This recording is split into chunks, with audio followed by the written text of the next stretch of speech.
Hi everyone, welcome back to Wrestling Fun with Father and Son. I'm Father Matt and this is Son. Hi. And this is our awesome Raw review. Yep, we haven't done one of these for a few weeks because there haven't really been anything to do.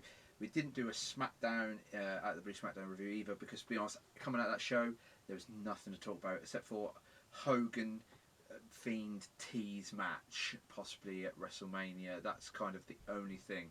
But anyway, there's a little bit to talk about on Raw. 17th of the 2nd, 2020. First of all, we'll start off with who came out first. Who was it? Randy Orton. Randy Orton, yes. Last week, he attacked Matt Hardy. As far as we knew, that was the end of Matt Hardy. His contract's coming up. He's leaving. He has hinted that he might be going to all the different other companies like Impact and AEW and Ring of Honor and them sort of. He's done that in a video. He's hinted that he might be going somewhere else. So we think he is. I've also read that his latest contract negotiations failed. He didn't accept it, so it looks like he is actually going. Anyway, Orton comes out and says about Matt Hardy they were going to do a no-holds-barred match because of last week's attack with the chair show from Randy Orton, like he did to Edge. He came out and said, no, we're not going to have a no-holds-barred match because Matt Hardy hasn't been cleared, so that's not going to happen. Only for then Matt Hardy to come out with a neck brace, say he's got grit, just like Edge, and that he wants Orton to confess why. Why did you do it to Edge? You know, they said they wouldn't clear him. Then Hardy got into the ring, a bit tentatively getting into the ring, only for then Randy Orton to say nobody will understand why. And he thinks of Edge like a brother, and he loves him like a brother, and that he was sorry to Matt Hardy for what he'd done. He then got out the ring, he walked up to the ramp, he sort of stopped on the ramp, sort of thinking about it. He then took off his like sort of vest, hoodie type thing, and then he went down to the bottom. Matt Hardy in that process had got a chair. He'd already got the chair into the ring. Matt Hardy had that chair. He sort of swung for Orton. He missed. Orton then got into the ring, did an RKO, then did in a chair.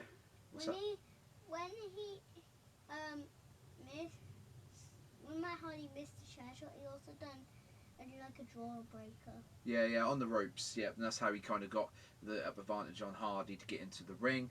He did a vicious chair attack to Matt Hardy. He ripped the neck brace off. He set up the chairs like a concerto, only to then sort of stop thinking about it. He backed off, only for then to drag Matt Hardy out of the ring, got the steel steps, and done 2 concertos on the steel steps, effectively, by the looks of it, taking Matt Hardy out for good. So it does look like this is going to be the last time we see Matt Hardy, especially after that attack. Where Matt Hardy goes now, we're not too sure. He could go AEW, he might go to Impact.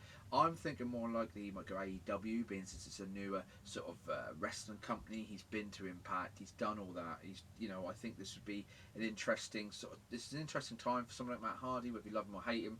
He does have a good mind. I've said this before. He does have a really good wrestling mind, and that broken gimmick, if he's let loose on it and he's able to do what he wants to do with it, I think it could be really, really good, especially in AEW.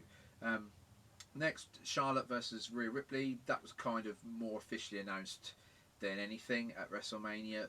Not really too much to talk about that. Drew McIntyre come out. He had a sort of talking altercation with Paul Heyman. It looked like Brock Lesnar was there, only for that to be a swerve. Only for then Heyman to bring out, who was it?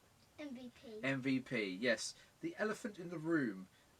Last week, Drew McIntyre was on the VIP lounge with MVP, and he gave him a Claymore. This is kind of the repercussions. The reason why I say elephant in the room is because a few weeks ago after the Rumble, he had a match against Rey Mysterio. As far as I know, I swear he announced that was his retirement match. He was never going to wrestle anymore in a WWE ring. And then he'd moved into a backstage role, as it were, sort of a producer of WWE and that. Only for this week, him to be in another match. That doesn't make no sense to me. That's why I call it an elephant in the room, because he had another match. So what's that all about? Anyway, very quick match, and Drew McIntyre got the win. Obviously he would do. And then another good bit of news as well. AJ Styles, he is back after his not for very long. He was gone really.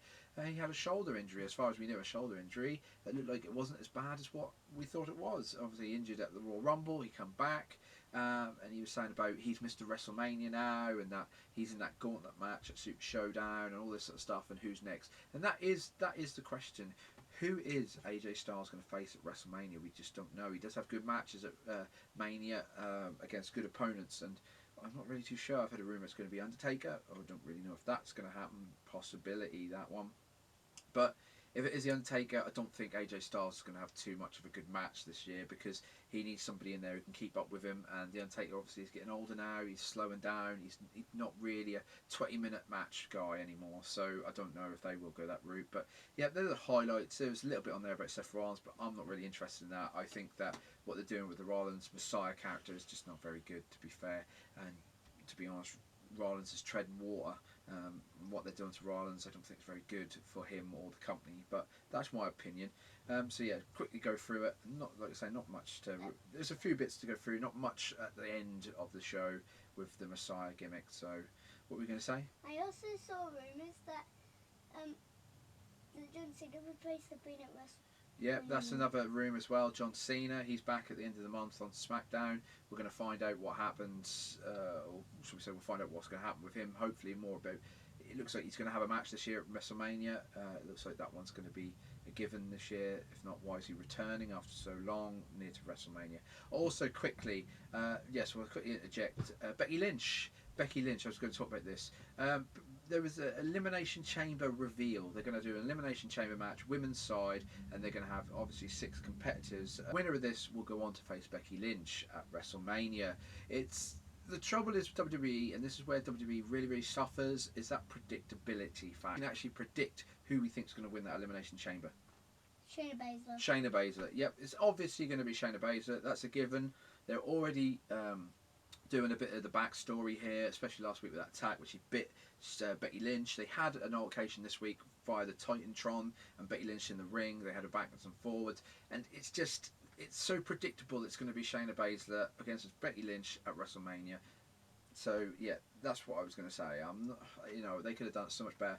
Just cut out the Elimination Chamber match. They don't even need that match because it's so predictable. But anyway, yep. So we'll leave it there, and we will see you in the next video, which will be AEW, which will be Thursday. Yep. So anyway, if you like this video, please like, comment, and subscribe, and we'll see you in the next video. So I'll say goodbye. Say goodbye, Kai. Goodbye. Bye.